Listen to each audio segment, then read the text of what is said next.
15h-16h, Cyrielle Sarah Cohen, du lundi au jeudi. Bonjour à toutes et à tous et bienvenue sur Radio J. Ravi de vous retrouver pour une heure d'émission ensemble avec mon invité, comédien, humoriste français.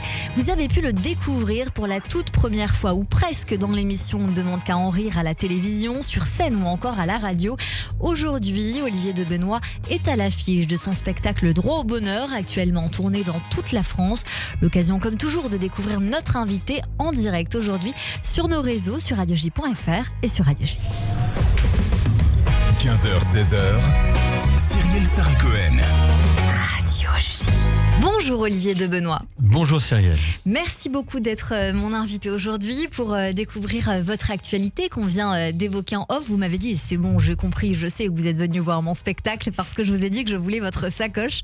On va donc découvrir cette actualité, mais aussi qui vous êtes au-delà de ce que vous faites, puisque c'est l'ADN de cette émission. Mais pour ce faire, je vous demanderai, si vous le voulez bien, de nous donner 3 mots pour vous décrire. Vous diriez lesquels ? Je dirais drôle, papa et contemplatif. Contemplatif. Eh bien, on va voir si ça colle avec vous tout du long de cette émission. Alors, contemplatif, ça va être compliqué de... Ah, mais moi, je vois déjà que vous êtes contemplatif, parce que je vois votre main sous votre menton, ou du coup sur votre visage, ce qui me laisse entendre que vous êtes contemplatif, puisque vous m'observez bien. Ah, voilà. Le début, toujours le début. Olivier Marie-Emmanuel de Benoît de Jean-Tissard. Autrement dit, Olivier de Benoît, vous êtes né un 14 juin dans les années 70 à Reims. Quel genre d'enfance vous diriez que vous avez eu et dans quel cadre vous avez grandi ? Enfance heureuse, famille nombreuse, à la campagne. Aujourd'hui, ça ressemblerait à une enfance absolument rêvée, c'est-à-dire... on était dans un village de 40 habitants. Le soir, on rentre chez nous, on fait du vélo. Et avec mes frères, j'ai 6 frères. Une grande baraque, une énorme maison même. Et voilà, donc et dans une période, finalement, quand on compare avec celle qu'on vit aujourd'hui, une époque extrêmement, finalement, détendue. Donc c'est vrai que y a même le fait de ne pas avoir, à l'époque, je me rends compte, hein, les réseaux sociaux, etc., je me rends compte que la vie passe beaucoup plus lentement. Donc voilà, donc je pense qu'aujourd'hui, on dirait que ce serait une image d'Épinal. La vie passe beaucoup plus lentement, du coup ce serait mieux, moins bien. Mieux, parce que c'est vrai qu'il y a non mais c'est vrai que je me rends compte par rapport à ce que vivent mes enfants, etc. Je me rends compte à quel point nous, à propos de contemplatif, quand je disais tout à l'heure, je pense que c'était une vie douce, voilà, une vie douce, mais on le savait pas. Vous étiez quel genre de petit garçon ? J'étais certainement le plus protégé de tous, parce que je suis le numéro 3 et que j'ai une théorie que je rappelle dans le spectacle sur la place de l'enfant dans la famille, où l'aîné ouvre les portes. Alors je dis que c'est la crêpe ratée pour faire rire, mais c'est celui qui ouvre les portes. Le second, tout le monde s'en fout du second. Et vous êtes quoi, vous dans la famille, vous êtes Moi je suis l'aîné, la seule et l'unique. D'accord, donc vous êtes le seul espoir, j'ai tendance à dire. C'est le prototype, c'est celui. On aimerait en refaire un autre pour corriger les problèmes. Et quand je vous vois, je me dis que voilà. Mais et le 3, donc en fait j'ai une place extrêmement agréable. C'est-à-dire que j'ai eu une enfance heureuse, d'autant plus que j'étais le numéro 3, et je pense que c'est pas un hasard si mes frères ne sont pas dans le milieu artistique, je suis le seul à être parti dans cette direction. C'est parce que j'ai été doté d'un capital confiance. J'ai été, voilà. Et on vous a laissé faire ce que vous avez envie, puisque les autres étaient censés peut-être aboutir les rêves du papa, de la maman. Peut-être, oui. Et puis quand on est dans une famille nombreuse, on n'est pas une urgence. Tant qu'on n'est pas une urgence, je veux dire, on n'est pas un souci, on n'est pas un problème. Donc en fait, quand je disais pas que je faisais autre chose, si c'était pas, c'est pas une urgence. Mais voilà. Donc j'ai eu une enfance heureuse. Pour répondre à ma question, Olivier de Benoît, vous allez faire des études, vous allez entreprendre une formation de juriste avant d'avoir le métier que vous avez aujourd'hui de comédien, humoriste. Vous allez démarrer sur le tard. Qu'est-ce que vous allez faire donc avant ? Parce qu'il y a cette formation. Est-ce que vous allez devenir juriste ? C'est une question. Ou est-ce qu'il va y avoir des petits boulots ? Comment ça va se passer pour vous ? En fait, ça devrait parler à beaucoup de gens. Moi, j'étais parti. J'ai une famille qui forme des généraux depuis le XVIe siècle, donc j'étais parti pour une carrière très classique. Donc, pour moi, déjà, j'avais toujours cette fibre. Je pense que je l'ai toujours eu. J'ai toujours été drôle. Voilà. Ça, c'est une ça chose que je voulais savoir. Depuis toujours. C'est quelque chose, et je pense qu'on n'apprend pas à être drôle. Je le vois avec vous. D'accord. Vous ne l'avez pas vu venir, non? Non. Oui, ça, c'est très bien envoyé, Olivier de Benoît. C'est fidèle à vous sur scène. C'est l'art de la rupture. Tout à fait. moi, je ris à mes propres vannes, ce qui est une grossièreté. Mais peut-être que les auditeurs rigolent aussi, je les entends d'ici.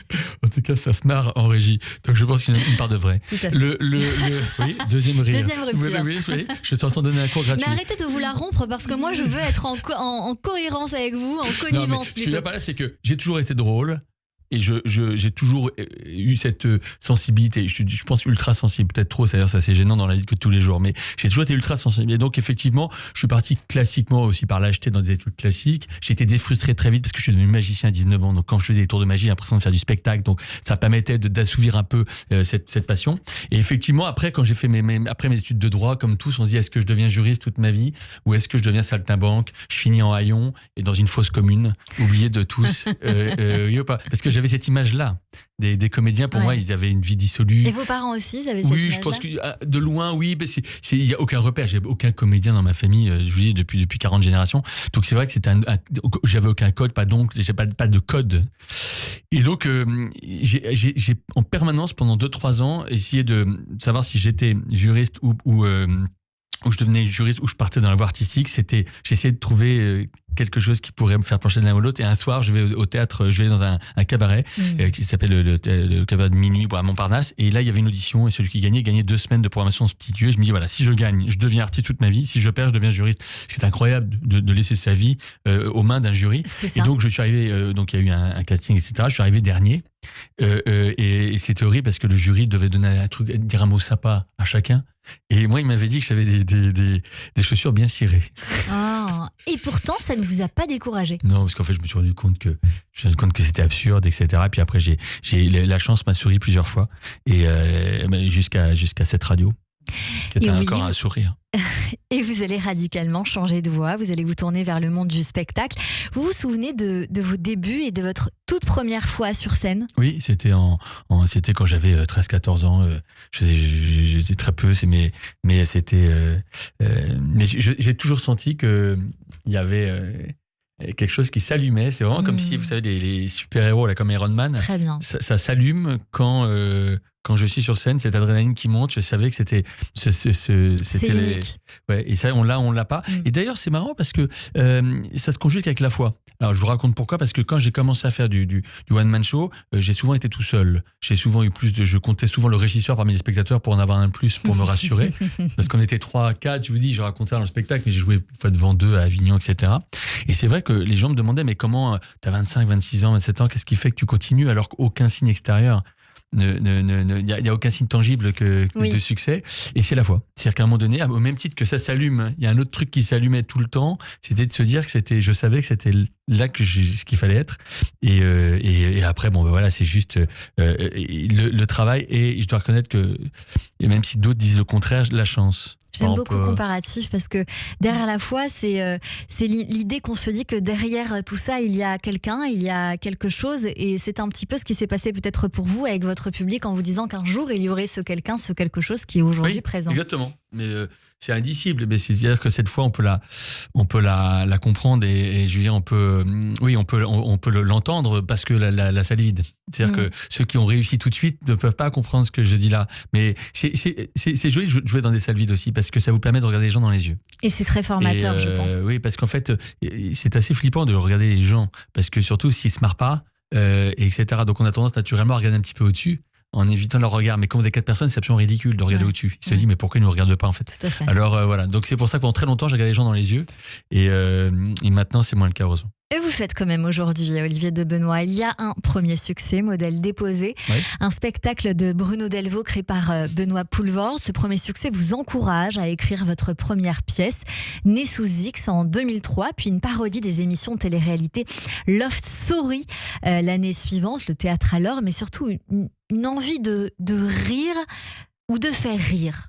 Oui, tout à fait. C'est vrai que j'ai compris très vite, après avoir joué la pièce de Poulvord, que je n'aurais du succès qu'en écrivant mes propres textes. Donc j'ai écrit Née sous X. Née sous X, j'en suis assez fier parce que j'ai écrit un truc qui ressemble exactement à Starbuck, qui a été fait 10 ans plus tard. C'est-à-dire que mon père avait un enfant, ma mère a voulu un enfant et pas de compagnon, et pas de père. Du coup, elle avait été dans une salle d'attente dans une banque de sperme. Et donc moi, à 40 ans, j'allais dans la salle, ou à 30 ans, j'allais dans la salle d'attente de la banque de sperme.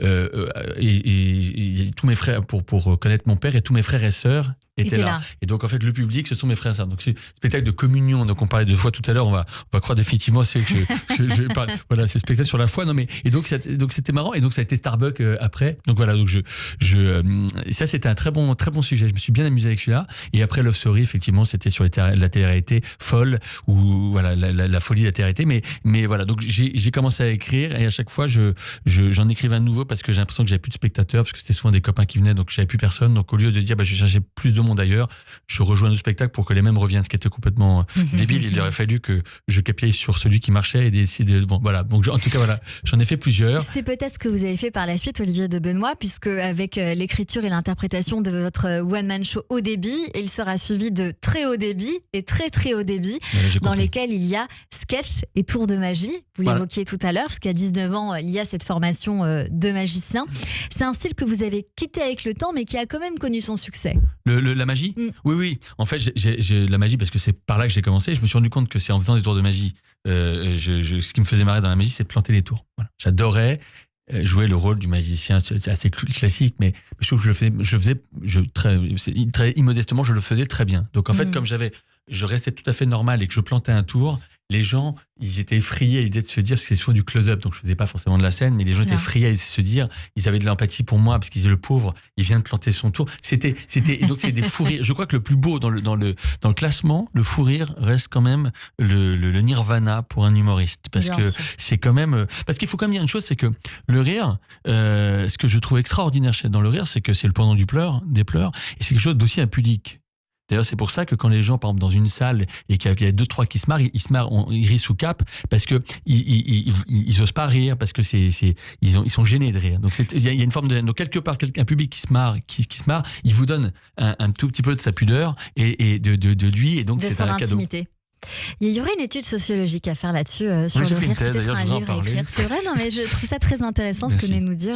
En plus, en le disant, je me perçois à quel point je suis intéressant. C'est vrai que je suis surpris d'être face à vous. Olivier de Benoît, après un premier passage en télévision sur la chaîne France 4 dans l'émission Plié en 4, le show. C'est très nourri comme CV. Bravo. Merci. Je vous félicite surtout. Vous allez jouer votre sketch Discours de mariage et j'ai envie qu'on écoute un extrait. Ah oui. Avant de commencer, j'en profite pour passer une annonce. Je vends ma BMW 318i Export, contrôle technique OK. La voiture est dans le parking et la mariée y a quelques souvenirs. Témoin du marié, je connais Michel depuis longtemps, bien avant qu'il ne devienne hétéro. Tu sais, Michel, se marier, c'est mourir un peu. Et d'ailleurs, la robe blanche de Guenièvre, c'est déjà un peu ton linceul. Michel, mille félicitations pour ce mariage. On dit souvent que pour savoir comment sera ta femme dans 30 ans, il faut voir sa maman. Eh bien... Pardon, Michel. C'est un style qui ne vous a pas quitté, Olivier de Benoît, parce que l'amour, bien sûr, vous inspire, et même dans ce nouveau spectacle Droit au bonheur, puisque cette fois, il s'agit de faire un discours très bien huilé, entre parenthèses, au mariage de votre fille, intitulé Vanessa. Oui. Alors, et donc, vous lui faites quand même un affront de lire son bulletin de seconde. Oui. Et vous n'êtes pas très sympa avec elle. C'est vrai. Non, mais c'est vrai que je me suis beaucoup amusé. Ce sketch m'amuse énormément. C'est un des moments que je préfère dans le spectacle. Je me suis même demandé si c'était pas un peu vrai. Non, parce qu'en fait, ma fille, heureusement, non, mais c'est vrai que la première phrase du sketch pour les gens qui n'ont pas entendu ce sketch, c'est de dire voilà, l'autre jour, ma fille a ramené un mec à la maison. Je lui dis, tu as déjà fait le coup avec le Labrador, c'est encore ta mère qui va devoir s'en occuper. Et c'est vrai que ça c'est vrai que la phrase est tellement choc que là non mais je me régale. Ce sketch c'est vraiment un moment en fait c'est un peu ce sketch représente un peu ce que j'aime le plus faire, c'est-à-dire raconter des histoires, un début, un milieu, une fin, avec des images fortes, et matiné par le personnage du con que j'adore être, parce que j'adore être un con. Olivier de Benoît, vous allez devenir candidat dans une émission où on va vous demander d'en raconter des histoires. On ne demande qu'à en rire. C'était sur France 2. On est le 6 septembre 2010 pour la toute première. J'ai envie de vous demander quel souvenir finalement cette première fois, cette expérience surtout, qui vous a fait connaître du grand public, a fait jaillir en vous. Mais écoutez, déjà d'entendre le jingle, là, c'est vrai que c'est un souvenir c'est très. En fait, je vais vous dire une chose, j'ai eu beaucoup de chance en fait, parce que les gens qui ont vu l'émission, les candidats qui ont vu l'émission ont été plus courageux que moi parce que ils voyaient ceux qui réussissaient pas. Moi, j'ai été le premier à la faire l'émission. J'ai même pas vu le deuxième. J'étais pas le deuxième. J'ai pas vu le premier éventuellement planté. Donc moi, je suis descendu. On savait pas. Je sais que Barma en régie, Catherine Barma, la productrice de l'émission, en voyant l'émission commencer, et me voyant faire le sketch, elle a dit l'émission ça fonctionne. Mais en me voyant descendre l'escalier, le truc fonctionne. Et c'est vrai que j'ai été le cobaye, mais du coup j'ai pas eu du tout le stress.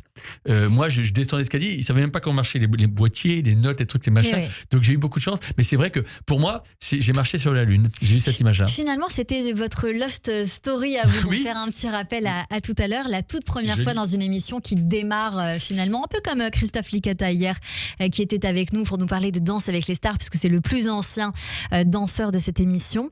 Vous allez donc devenir l'une des vedettes de cette émission, en ayant le plus grand nombre de passages, toutes saisons confondues, après Jérémy Ferrari qui viendra après. Il a triché sur les chiffres. Jérémy Ferrari est un type qui n'est pas fiable. Est-ce que cette émission a, bien sûr, on se l'imagine, renforcé votre jeu? Qu'est-ce qu'elle vous a apporté? Elle m'a apporté un truc fondamental, c'est une exigence sur le texte folle.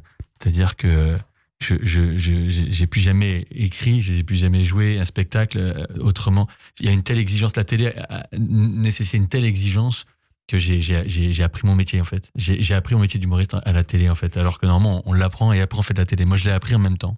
Et peut-être de comédien, Olivier Debenoit, puisque les écrans sont en face de vous, il faut jouer avec la caméra, puis on va vous voir par la suite en tant que comédien dans un téléfilm Carmen pour la première fois au cinéma, aux côtés de Guillaume Canet, Mélanie Laurent dans le film Mon garçon de Christian Carion, puis Le Grand Restaurant de Palmade, téléfilm sur la dalle réalisé par José Dayan, rien que ça, avec notamment Yvan Attal ou encore Sylvie Testu, et dans quelques séries télévisées, notamment Les Bracelets Rouges, je crois savoir. Est-ce que vous avez un rôle rêvé, un projet en cours dont vous voudriez potentiellement nous parler? Alors, j'ai plusieurs projets qui sont pour l'instant off parce que ils sont en cours d'écriture. Ce sont des projets. Voilà. Un qui s'appelle J'adore Cyrielle. J'aimerais bien. Je l'ai pas vu encore venir. Vous voyez un peu voilà. Très bien. Donc des projets et ça me rassure. Un rôle qui vous va bien, mais que vous avez arrêté, c'est chroniqueur radio à la télévision ou à la radio. Je déteste la radio. C'est vrai? Non, je déconne. Non, mais je suis à la radio là, donc je vais vous dire que non, mais vous êtes invité. C'est différent d'être chroniqueur et d'être invité. Pardon, Cyrielle. Je me reprends. J'ai l'impression d'entendre ma mère tout d'un coup qui m'engueule parce que j'ai pas fini ma part de gâteau que j'ai réclamé 2 fois du gâteau. J'ai pas mangé la deuxième fois. Non, j'adore ce média. J'adore ce média. Simplement, ce qui se passe, c'est que j'ai eu plusieurs expériences, mais j'ai jamais été avec une bande. Là, par exemple, vous voyez, lundi prochain, je fais des grosses têtes. Vous voyez, je repars sociétaire des grosses têtes. Voilà, j'ai fait longtemps. Et ça m'amuse de le retenter. Vous voyez, donc j'ai des petites expériences comme ça, mais j'adore ce média. Olivier Debenoit, pour votre actualité, votre dernier spectacle où vous êtes à l'affiche, c'est le 7e spectacle, je crois savoir, Le Droit au bonheur. Actuellement tourné dans toute la France, j'ai le plaisir de venir vous voir à Paris. Vous jouiez à l'Européen du 17 octobre au 28 décembre, une salle que vous n'aviez pas foulée depuis 2011, je crois. Vous qui adorez Pigalle et ses salons de massage, vous le dites sur scène. Oui. Durant ma venue, je me suis demandé comment qualifier ce style que l'on peut comprendre finalement dès votre entrée en matière. Et puis finalement, on l'entend aujourd'hui puisque vous êtes fidèle à vous sur scène en face de moi. Presque un style presque sociologique, en tout cas sur scène. Vous demandez au public de lever la main, ceux qui sont heureux. Vous nous gratifiez de cette phrase. C'est un bonheur de passer du temps avec ceux qu'on aime. C'est pour ça que je suis devant vous. Je me suis alors demandé si passer du temps avec des inconnus était toujours plus profitable que de le passer chez vous, ou si juste votre public était votre priorité dans la vie. Non, il est pas. Non, ça reste pour rire. Mais je me suis rendu compte que c'était devenu une part de ma vie. C'est-à-dire que d'être sur scène et de jouer avec le public J'adore la scène. C'est-à-dire qu'il y a des humoristes que je respecte évidemment totalement qui utilisent la scène pour faire du cinéma, etc., de la fiction. Et c'est un tremplin formidable. Puis certains réussissent même les deux. Vous avez des types qui font des cas extraordinaires. Artus notamment, je pense à lui parce qu'il y a eu un très grand succès. Artus, Alban Ivanov, il y a quelques-uns qui font des zéniths et en même temps des films à 3 millions. Je les admire. J'espère peut-être un jour y arriver aussi. Mais si vous voulez, moi, je me considère au jeu comme un artisan de l'humour. certains font du pain, moi je fais des blagues et je fais des fois des blagues et je les apporte aux spectateurs et en fait donc j'aime faire rire. Et si on me dit que dans 10 ans je suis encore à faire mon 12e spectacle et que le public est encore là, ça suffit à mon bonheur. Oui, on parle de droit au bonheur et mon bonheur sera là. Très bien, transition, bande annonce. J'ai 50 ans de mariage, 20 ressentis 50. Avec ma femme, on s'était dit qu'on allait faire un enfant jusqu'à ce qu'on en aime un. Et au bout du 4e, on s'est dit c'est pas notre truc, on préfère l'acrobranche. Une personne sur 3 décroche son téléphone alors qu'il est en train de faire l'amour. Allô ? L'autre jour ça sonne, c'était ma femme. Récemment, ma femme m'a quitté. Je lui ai dit, si tu pars pour chercher un autre homme, tu retrouveras jamais un type comme moi. Elle m'a dit, c'est l'idée. J'ai écrit une lettre d'amour à ma femme. Madame, c'est peut-être trop affectueux, non ? Ma fille a ramené un mec à la maison. Alors je lui ai dit, tu as déjà fait le coup avec le labrador, c'est encore ta mère qui va devoir s'en occuper. Si le bonheur vous le voulez dans le couple, il faut apaiser les rapports hommes-femmes et je peux le faire ce soir. Mesdames, je vous propose de vous écouter en toute objectivité, puis après on passera la parole aux victimes. Et oui, Olivier de Benoît, avec une philosophie sur les enfants sur scène. Votre famille a dû vous inspirer, vous qui faites partie de cette famille nombreuse que vous nous avez dit tout à l'heure, vous qui observez vos 4 enfants dans la vie, puisque vous parlez de la place de l'enfant dans la famille où l'aîné n'est que le prototype, avez-vous dit, la crêpe ratée, celle qu'on laisse aux chiens, dites-vous. Et je me suis demandé comment votre aîné vivait cette réflexion.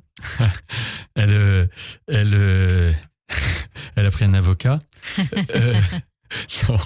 Non, mais en fait, mes enfants, ils se marrent. Non, honnêtement, ils se marrent. Même si je ne suis pas forcément leur humoriste préféré, ils peuvent me trouver drôle. Donc, en fait, plus sérieusement, j'ai jamais eu... Par contre, de temps en temps, je les sollicite pour savoir si ça les fait rire, s'ils n'ont pas des vannes, en tout cas, s'ils n'ont pas des cadres de vannes. Je les observe, notamment, j'ai 2 ados, pratiquement 3, et c'est vrai que j'abuse beaucoup des ados dans le spectacle, de mon ado Enzo, parce que, en fait, je me suis rendu compte d'une chose, c'est que l'ado, il est absolument cartoonesque. C'est-à-dire que il y a des enfants qui ne sont pas identifiés. Si je dis, voilà, mon fils qui a 6-8 ans, il fait des conneries, trucs machin, on n'a pas d'image. Mais quand vous faites un ado, vous avez tout de suite l'image d'un enfant, de quelqu'un de décérébré, comme si son cerveau avait grillé et il y a les rires qui vont avec. Et oui, sur scène, vous parlez de votre fils Enzo qui prend cher, il faut le dire à un moment donné. Vous parlez surtout aussi du couple de votre femme avec qui vous êtes censé vous séparer, mais je comprends après vous avoir vu à la télévision dans une émission culinaire avec votre femme que finalement ça laissait penser que ça va, même si on ne sait jamais. Est-ce que vous pensez sérieusement qu'elle pourrait vous quitter pour la vanne de trop ? C'est pour... Ah oui, mais la vanne de trop, en fait, c'est que dans le spectacle, j'explique la vanne de trop, c'est que je suis allé dans un resto étoilé avec ma femme et le type au vestiaire me dit je peux vous débarrasser. Et je dis évidemment que c'est tentant.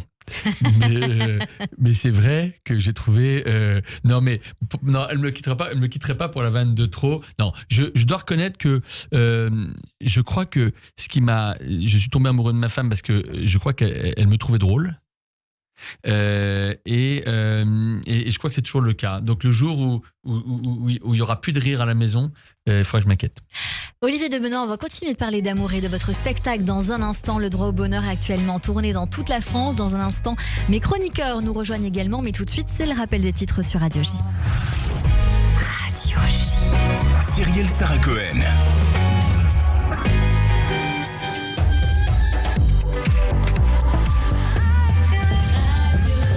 15h30 sur Radio J, bonjour et bienvenue. Tout de suite, le rappel des titres avec Etanine Belaïch.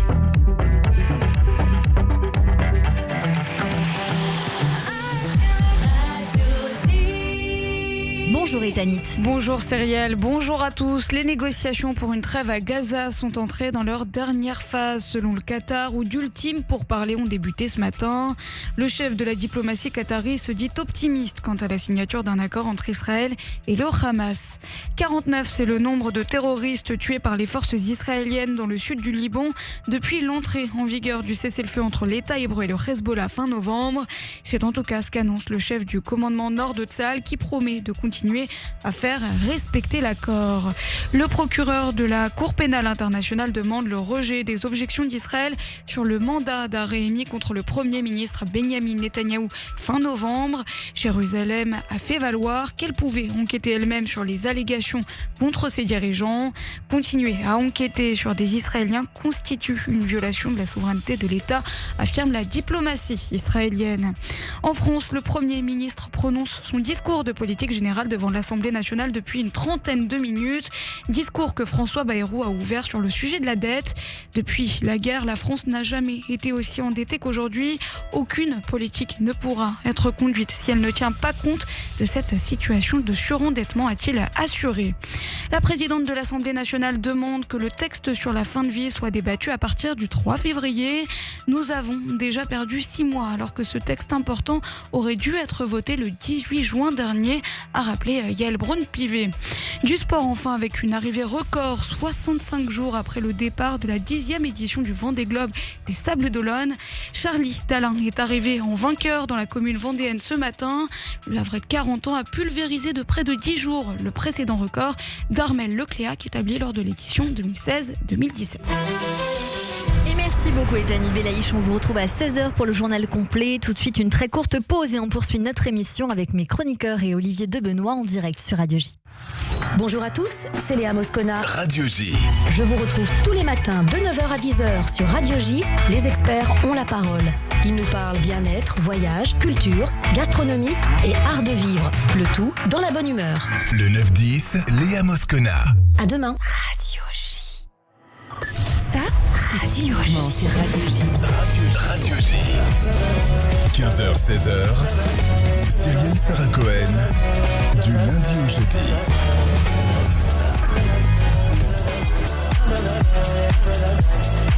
Radio J.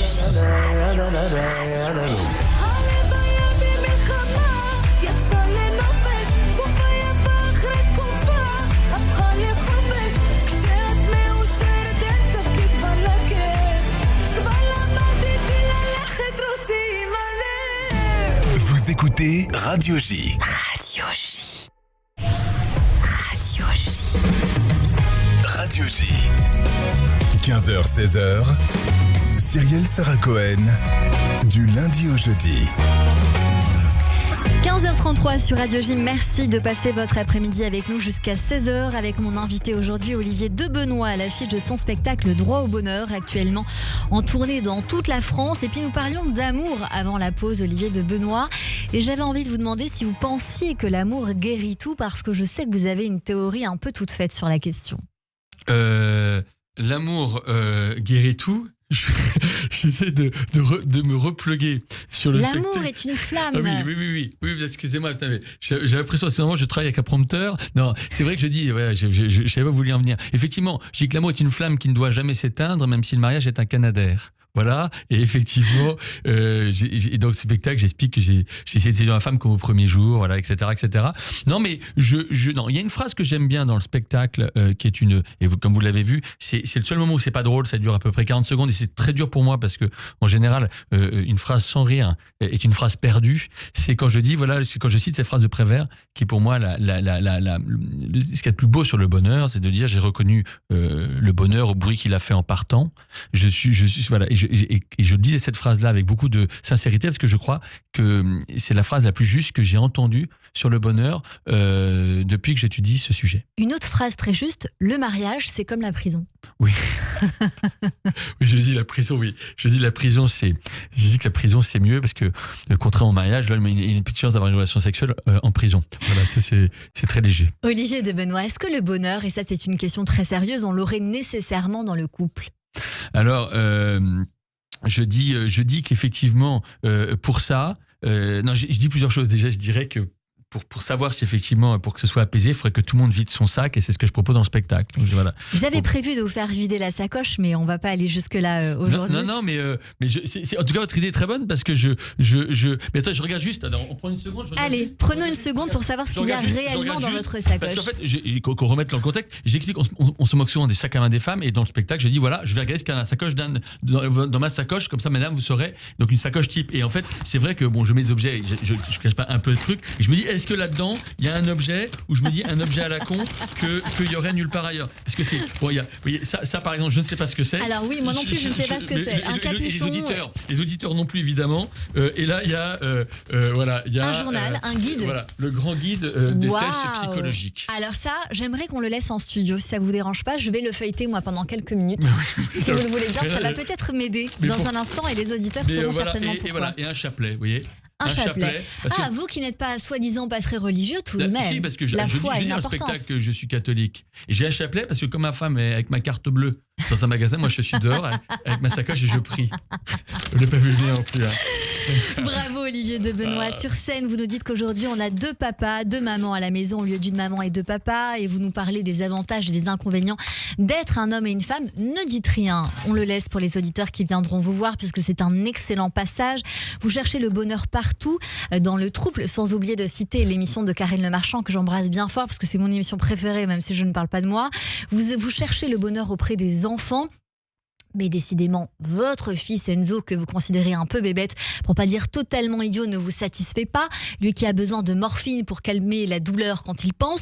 Chacun fera le tri de ce qui est vrai ou faux dans votre spectacle. Mais concernant le bonheur, et là, est-ce que ce ne serait pas tout simplement de faire disparaître, ou de vous faire disparaître comme Dupont de Ligonnès, sauf la partie terrasse, ou est-ce que le bonheur, finalement, ce ne serait pas la mort de la belle-mère? Olivier de Benoît, le mystère va rester entier, mais une vraie question à nouveau, c'est quoi vraiment le bonheur pour vous?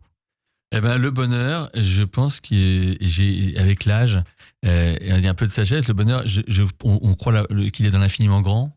C'est-à-dire, on pense que c'est gagner au loto, on pense que c'est une piscine à débordement dans une très grande maison, etc. À Hollywood. Et en fait, pas du tout. J'ai compris que c'était d'infiniment petit. Voilà, c'est de ce jour-là. D'ailleurs, je lis un spectacle que c'est avec cette phrase de Prévert, c'est ce qui m'anime le plus. Depuis que j'ai compris ça, et si les gens qui nous écoutent peuvent l'entendre, en tout cas c'est ma théorie. Je pense si on est heureux avec des petits moments de bonheur, on est évidemment beaucoup plus souvent heureux. À l'affiche de votre spectacle Droit au bonheur, Olivier de Benoît, qui est actuellement en tournée dans toute la France. Je ne sais pas s'il vous suit, mais je voudrais juste, entre parenthèses, donner une mention spéciale à votre collègue Torek.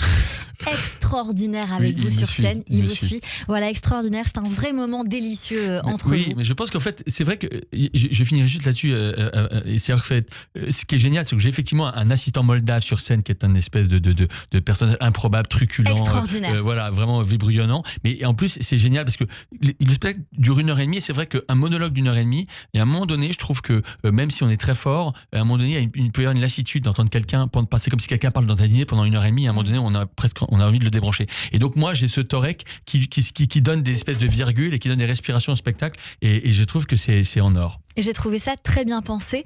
Olivier de Benoît, est-ce qu'on vous a proposé de jouer au théâtre ou est-ce qu'il y a une proposition? Oui, on me le propose de temps en temps. Parce que je vous verrai très bien. Ah bah écoutez, j'ai eu encore j'ai encore un message. Il faut dire oui, Olivier de Benoît. Oui, alors le problème, si vous voulez, c'est que si je considérais que le one man show c'est la Champions League, tant que sur scène j'arrive à me remplir de bonheur comme ça, c'est vrai que je me dis que quand j'en serais pas capable de tenir la salle tout seul, je serais ravi d'être accompagné par d'autres. Mais bon, risque pas de vous voir alors. Non, si quand même, parce que je vais faire des breaks. J'ai failli en faire une là, mais je ferai peut-être sur quelques dates, pas sur des temps longs. Mais si vous avez une pièce incroyable, n'hésitez pas. J'y pense avec grand plaisir. En attendant, justement, Charlène Villemer nous emmène au théâtre. Au théâtre. Bonjour Charlène. Bonjour Cyrielle, bonjour Olivier et bonjour Félix. Bonjour. Olivier, à vous écouter, on pourrait presque croire que le bonheur est un droit fondamental inscrit dans la Constitution. Oui, moi aussi j'ai été juriste dans une autre vie, mais surtout qu'il se trouve dans les petites absurdités de la vie et dans cette éternelle bataille des sexes. Olivier, vous en faites une mission, vous, de nous rendre heureux en nous faisant rire et franchement, on va pas s'en plaindre. En parlant de ça, vous qui dites que pour un couple heureux, il faut des rapports hommes-femmes apaisés, c'est justement de l'objet de la pièce dont je vais vous parler aujourd'hui. Les hommes viennent de Mars et les femmes de Vénus. Vous connaissez ? Ah oui, c'est une pièce qui a cartonné depuis 10 ans, 15 ans. Et cette pièce hilarante, tirée du livre culte de John Gray, cartonne sur scène depuis des années, vous venez de le dire. Et bonne nouvelle pour ceux qui ne l'auraient pas encore vu, le spectacle de Paul Devendre reprend du service, actuellement en tournée. Le spectacle se jouera à Paris à partir de début mars à Bobino. Et forcément, on a envie de savoir ce qui va se passer. Est-ce qu'il y aura une version 2.0 ? Et oui Cyrielle, dans cette version mise à jour, Paul Devendre poursuit sa quête d'un couple qui s'entend. Il décortique les relations hommes-femmes, leurs différences parfois hilarantes, parfois absurdes, mais toujours universelles. Et c'est drôlement sérieux cette histoire. Blouse blanche et baguette de professeur à la main, Paul transforme la scène en chair, le public en élève, pour un cours décalé d'éducation sur la relation homme et femme. Et c'est comme ça que sur Mars, on est toujours en compétition pour savoir qui a couru le plus vite, qui a sauté le plus haut, qui a marqué le plus de buts, qui a la plus grande surface commerciale, le plus gros chiffre d'affaires, la plus grosse voiture. Merci, il y en a un qui suit quand même. Et je vous assure, à un moment donné, il va ressortir de sa tête. Il va avoir faim. Et c'est quoi ce délire ? D'ailleurs, en parlant de vacances, si vous voyez, mesdames, qu'il est en train de se concentrer sur la route, ne lui parlez pas dans ces moments-là. Il risquerait de vous reprocher d'avoir loupé la sortie de l'autoroute. Assister à ce spectacle, c'est donc la garantie de rire beaucoup, mais surtout de comprendre enfin comment marquer des points avec son conjoint, grâce à des mises en situation un peu plus concrètes et sérieuses pour la paix des ménages. Parce qu'après tout, on a tous le droit au bonheur, non ? Waouh. Et le spectacle va se jouer à Paris, donc à partir de début mars. Vous l'avez vu, Charlène, Eh oui, en j'ai avance, en captation, évidemment, pour notre plus grand bonheur, à aller voir ce grand succès que vous connaissiez, donc Olivier Oui. de Benoît. Tout de suite, le billet du jour avec Félix Saada. Le billet du jour. Bonjour Félix. Bonjour Cyrielle, bonjour Charlène, bonjour Olivier de Benoît. Bonjour. Enchanté, ravi de vous Enchanté. rencontrer. Alors tout d'abord, je tenais à m'excuser envers vous car on s'est déjà croisés et la rencontre n'a pas été la meilleure pour vous et moi. Ah oui ? Ouais, c'était en 2022 dans une émission pour France Télévisions. Vous faisiez un sketch, j'étais dans le public et là je me souviens à peu près parce que vous disiez « Ma femme est arrivée !» J'ai tout de suite deviné ce qu'elle avait en tête. Rien. Oui, ma femme est complètement teubée. J'ai jamais dit ça. À peu près, c'est pour ça. Et là, en plein milieu, vous vous tournez vers le public, vous me pointez du doigt et vous me dites « Et toi, t'as quel âge ?» Sauf que moi, je sais pas si je dois répondre, mais j'ai quand même répondu avec ma plus grande courtoisie. C'est à moi que tu parles ? Voilà, c'est vrai, j'avoue que c'était un peu mon côté banlieusard qui est ressorti. Enfin, banlieue de Levallois-Perret. Hein. 9-2-I, on représente. Joliment lieu. Du coup, je m'excuse d'avoir un peu troublé votre sketch. Est-ce que vous acceptez mes excuses, Olivier ? Bien sûr, mais c'était un très joli moment de télé. Vous en rappelez ? Oui, bien sûr, C'est vrai sûr. Mais bien sûr. Bah bravo, vous avez bien géré. Alors petit point physique à présent, Olivier, on est tellement différents physiquement que si on devait jouer ensemble dans un film, on serait clairement le cliché du duo de flics que tout oppose. Ah oui, d'ailleurs le titre de film ne serait pas l'autre côté du périph', mais plutôt le périph' qui sépare ces deux hommes. C'est-à-dire vous, grand, avec une barbe blond vénitien, pour pas dire roux, moi, petit, pas de barbe. Vous, père de 4 enfants, moi je galère à garder une fausse plante en vie. Vous, avec une carrière bien installée, moi avec... Enfin bref, on n'est pas là pour parler de moi. Alors, pour parler de vous, dans tous vos spectacles, vous adorez charrier les femmes, mais j'ai découvert que vous avez donné à vos enfants des prénoms mixtes. Waouh, bravo. Bravo. Maël, Raphaël, Roman et Swan. Exactement. Alors, est-ce qu'on ne Très pourrait bien pas se renseigné. demander... Alors, est-ce qu'on ne pourrait pas se demander si cela reflète une volonté inconsciente de rééquilibrer une vision genrée du monde, dans lequel vous auriez, à travers vos sketchs, imposé une dichotomie humoristique basée sur des stéréotypes volontaires pour mieux les dénoncer à travers un prisme ludique ? On vous écoute. Waouh. Vous n'êtes pas obligé de répondre. Non, mais je trouve ça très bon. Bravo. Merci, et c'est pas fini, Olivier, Ah, parce que pour dommage. finir... Non, je C'est pour faire une blague. C'est pour relancer Félix. On voit qu'il y a la carrière. Il y a le sosie de Zoro. C'est la rupture. Vas-y, mon vieux. Alors pour finir, petit passage cirage de pompe pour flatter votre ego ou avoir une place pour votre spectacle. Ah, C'est vous qui possible. voyez. C'est possible. Ça fait plaisir d'eux, s'il te plaît. Alors, voilà. Moi, Tu dis gourmand tout d'un coup. pour être honnête, moi dans mes blagues, j'aime bien être un peu piquant, être le cactus de la radio. Mais aujourd'hui, face à vous, je peux rien dire parce que j'ai grandi avec vos sketchs. Je ris beaucoup à ce que vous faites et j'espère seulement ne pas être devenu misogyne comme vous. Ah, pardon, on m'appelle. Oui, allô mon cœur, oui, dis-moi, t'as bien repassé mes caleçons pour ce soir. Merci, je t'embrasse, je suis en direct à la radio là. Alors merci Olivier pour toutes ces valeurs inculquées et on espère un 5e enfant prochainement pour inspirer encore un nouveau spectacle. Non. On aura le bonheur de venir voir et une invitation. Merci beaucoup, Félix pas dit Saada. ça, C'était bravo. bon. Bravo. Ah, c'était super. Tu vois, il a bien lu ce que j'ai écrit. Tout est d'Olivier. Tout est de vous. Merci beaucoup, Félix Saada. La semaine prochaine, évidemment, sur Radio J. Tout de suite, c'est l'introspection. introspection. Cher Olivier de Benoît, Oscar Wilde a dit « Parfois nous pouvons passer des années sans vivre du tout et tout à coup notre vie entière est concentrée dans un seul instant. » Essayons de faire cela maintenant avec quelques petites phrases certainement un peu bateaux mais qui pourront peut-être vous inspirer une histoire, une anecdote personnelle. La première, parfois on donne plus de place aux défunts qu'aux vivants. Oui. Alors... Oui, alors, je dois reconnaître que j'ai pas été, non, c'est pas quelque chose c'est pas une phrase qui m'inspire parce que j'ai eu énormément de chance dans ma vie et j'ai pas eu de défunts qui soient autres que personnes qui partent à un grand âge. Donc c'est pour ça que c'est pas une phrase qui me parle. Est-ce que pour vous le sentiment c'est un jugement? Waouh. Je préférais le sketch de Sacha. Non, est-ce que le sentiment c'est un jugement? Non, je crois pas. Je crois pas. Non. Pour moi, c'est une émotion. Je parle de sentiment amoureux. C'est souvent. Donc c'est pas un jugement. C'est une émotion. Voilà. Il y a des gens qui vous transmettent ça et c'est totalement irrationnel. Voilà. Donc c'est une forme de magie. Parfois, on nous dit aide-toi. Et le ciel t'aidera. Oui. Est-ce que pour vous, ça a été le cas? Oui.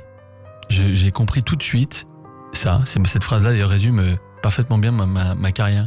J'ai compris à 26 ans qu'on ne me choisirait pas. C'est pour ça que je fais du one-man show.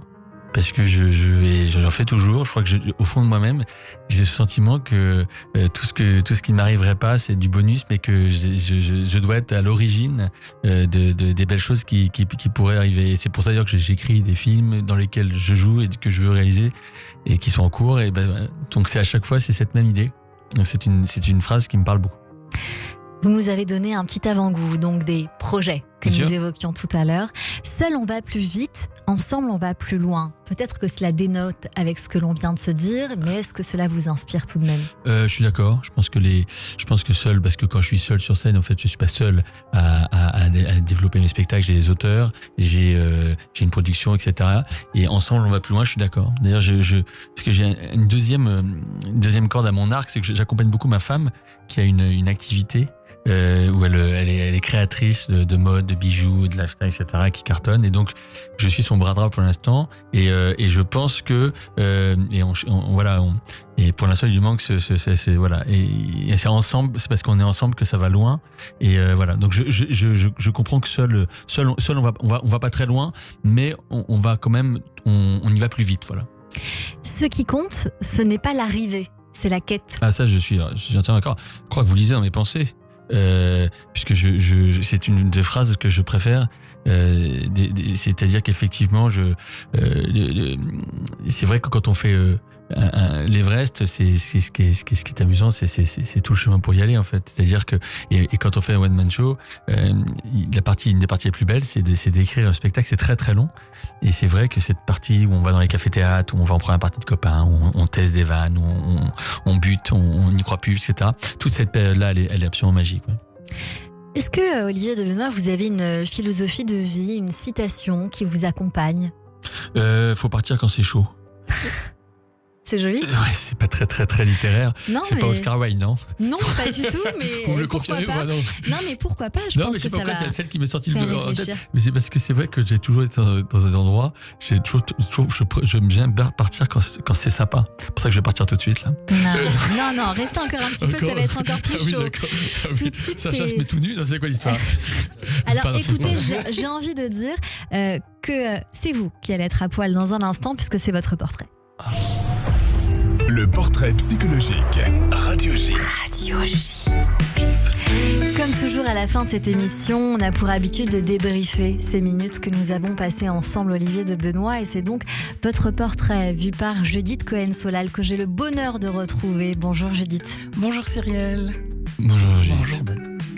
Bonjour Olivier. Bonjour Olivier. Ouais, Benoît, Olivier. Non, mais c'est deux prénoms en fait. Oui, c'est deux prénoms, mais c'est. Oui, alors qu'est-ce que c'est ça? Pourquoi il y a deux prénoms? Ça, et une particule au milieu. Exactement, heureusement. Voilà, c'est pas rien. Mais avant, il y a un autre nom derrière, non? C'est deux gentillats, oui. Voilà, il me semblait bien quand même. Donc vous avez réduit à des choses plus simples. Oui. Voilà, et des prénoms et l'image d'Épinal. J'ai bien entendu qu'au début vous disiez que vous avez vécu dans une image d'Épinal. Oui. Alors on a envie de se demander pourquoi vous n'avez pas voulu rester dans l'image d'Épinal. Ah, Parce que franchement, c'est pas ça que vous donnez comme image dans vos Non. spectacles, c'est pas des images Non. d'Épinal. hein. non, mais on le sait, on le sait qu'après. C'est vrai. Donc moi, évidemment, je me suis posé la question, mais je me la pose encore. Je suis pas sûre que vous allez me donner la réponse. Et je me dis, mais il y a bien dû y avoir quelque chose à part tout ça. Là, tout était tellement bien, tout bien heureux, tout lisse, Mais- tout joli. Mais honnêtement, jusqu'ici, j'ai eu beaucoup de chance. J'ai eu une vie pour l'instant où j'ai globalement été toujours très heureux. Donc, je suis pas à la campagne, c'est pas l'image d'Épinal, mais c'est une autre forme d'Épinal. Alors, il faut croire que donc c'est un humour décapant qui est peut-être un humour familial. C'était Oui, peut-être ça. Tout voilà. à fait. Donc on y retrouve un certain humour de l'aristocratie peut-être. Oui, vous avez raison. voilà. Et, je suis. Mais vous avez tout à fait. Bravo. Et cette manière qu'on a de s'envoyer des petites vannes, l'air de rien, mais enfin ça n'altère pas les relations nécessairement, mais on a un regard sur le monde et on s'en laisse pas compter et on a une manière de dire, ou d'ailleurs de dire sans dire, ou juste avec une petite interrogation. Oui. Quand on dit de quelqu'un, est-ce que tu connais machin, et qu'on dit qui c'est, alors on sait très bien qui c'est. Voilà, donc je pense que oui, vous avez dû travailler le ton, mais vous avez raison. le ressenti, l'émotion. En fait, il y a toujours quelque chose entre l'expression de l'émotion et l'émotion elle-même. Oui. Donc c'est ce qui est dans vos spectacles. Alors moi, moi j'avais vu, moi je suivais tous les soirs mon moment de carrière. Alors moi, j'étais très attachée, je trouvais ça formidable. Et c'est un humour qui nous parle. Il paraît qu'il y a un lien entre l'aristocratie et les juifs. On ne sait pas pourquoi, c'est pas très clair, mais enfin c'est clair. Il y a beaucoup de choses écrites là-dessus, mais c'est pas le lieu là. Mais en tout cas, l'humour juif, il y a quelque chose dans l'humour juif qui ressemble À l'humour resto. bah oui, il y a cet humour que vous utilisez. D'abord parce que on rit de tout chez les juifs. Oui. Enfin, dans l'humour juif, parce que les juifs, je sais pas ce qu'à dire, mais dans l'humour juif, on rit de tout, même des sujets les plus graves. Il y a des blagues sur Auschwitz, il y a des blagues sur ce qui se passe au moment où ça se passe, aujourd'hui par exemple en Israël, et chez les juifs. Donc il y a une manière de prendre une distance par rapport à différents malheurs qui peuvent jalonner la route. Et puis finalement, on peut dire que on vit bien finalement. Il y a cette blague juive qui dit comment ça va, en 2 mots ça va, en 3 mots ça va pas. Donc, Elle est très bonne celle-là. voilà, donc une manière comme ça de se mettre à distance, de faire un pas de côté que vous savez très bien faire. Et puis il y a ce côté un peu cynique, très décapant. Et c'est peut-être ça qui... D'abord, je crois que vous avez inspiré, je me suis dit ça en vous écoutant, Blanche Gardin, Laura Lane, tout ça, c'est quand même vous qui êtes avant... Alors je suis pas, non, je suis pas avant loin. elle. Je trouve très brillante, mais donc c'est une même famille d'humour dans le sens où oui. c'est très noir, c'est noir, noir souriant. C'est un humour noir, voilà. Oui, C'est- il faut pouvoir être en face et accuser le coup, on va dire. Oui, mais c'est vrai que quand je dis, par exemple, dans le spectacle, avec ma femme, on s'était dit qu'on allait faire un enfant jusqu'à ce qu'on en aime un. Oui, C'est vrai que c'est une vanne typiquement que j'adore. Voilà. C'est-à-dire que c'est noir, et en même temps, ça ne peut que déclencher le rire. Oui, bah oui, ça c'est vrai que d'abord on est toujours surpris. Oui. C'est très fort, c'est un humour qui n'est jamais attendu. Non. Donc Voilà, c'est vous ça. Je pense que c'est la marque de fabrique, Voilà. de ma marque de fabrique. Il faut beaucoup travailler pour arriver à faire de l'inattendu Oui, finalement. exactement. C'est ça, en Et fait. c'est Faut dire beaucoup que se préparer. Et c'est pour ça que C'est il y a l'équivalent de 5 spectacles dans ce que j'ai enlevé dans le spectacle pour n'avoir que ça. C'est-à-dire que c'est de surprendre. Ça ne m'étonne pas. Donc vraiment, on retrouve ça. Alors vous disiez que les 3 mots qui vous caractérisaient, c'était drôle, un papa et contemplatif. Alors drôle, on a bien vu. Ça, Ouais. un papa, on a bien vu aussi pendant tout l'entretien. Vous Ouais. avez parlé de vos enfants, ils vous inspirent. Ouais. C'est important. Non, je pense que vous avez envie aussi de leur transmettre quelque chose de l'image d'Épinal aussi. Oui, bien sûr. La transmission. Et alors le contemplatif, je suis d'accord avec Cyrielle, c'est pas si clair que ça. Je sais pas, mais peut-être qu'il faut en effet beaucoup contempler et observer pour arriver à dégoter ces petites failles. Alors vous avez dit que le bonheur c'est fait de petits moments de bonheur. Ouais. Je pense que l'humour c'est fait de petits moments là, de petits instants et de petites choses qu'on arrive à déceler Ouais. et avec lesquelles on va pointer là comme ça. Ouais, ouais, vous avez raison. Mais non, contemplatif, c'est vrai que c'est parce que de plus en plus, j'ai un pur plaisir par exemple, je déteste la musique. J'adore la musique, mais j'aime beaucoup être sans musique, être déconnecté, etc. Voilà, c'est des moments que je trouve de plus en plus, parce qu'ils sont de plus en plus rares, peut-être aussi. Ah, ça c'est possible. Alors, vous avez dit qu'il fallait partir quand c'est chaud. Donc là, je sais pas si c'est chaud, très mais chaud. on me fait un petit signe. On me fait un petit signe que bouillant. c'est très chaud, c'est bouillant. Et je finirai avec cette idée qui était très forte que vous avez dit. Je fais tout ça parce que sinon on me choisirait pas. Donc voilà, vous choisissez d'aller de l'avant comme si au fond, s'il fallait vous choisir avec la complexité ou avec peut-être si ça plaît ou pas aux gens, ça marcherait pas. Donc vous avez très bien fait de faire ce que vous faites parce que c'est pour notre plus grand bonheur. Ah là là. Merci beaucoup, Judith Cohen-Solal, qui est notre psychanalyste que l'on retrouve tous les mardis sur Radio J, mais c'est fini. Ah Mais non. oui. Non, je vais faire Après, il 16h, faut 17h. payer, elle a dit Je Judith vais faire Cohen-Solal. Je fais 16h, 17h. Avec grand plaisir, mais ce sera hors antenne parce qu'on rend l'antenne dans quelques minutes. Merci Judith, à la semaine prochaine sur Radio J. Radio J.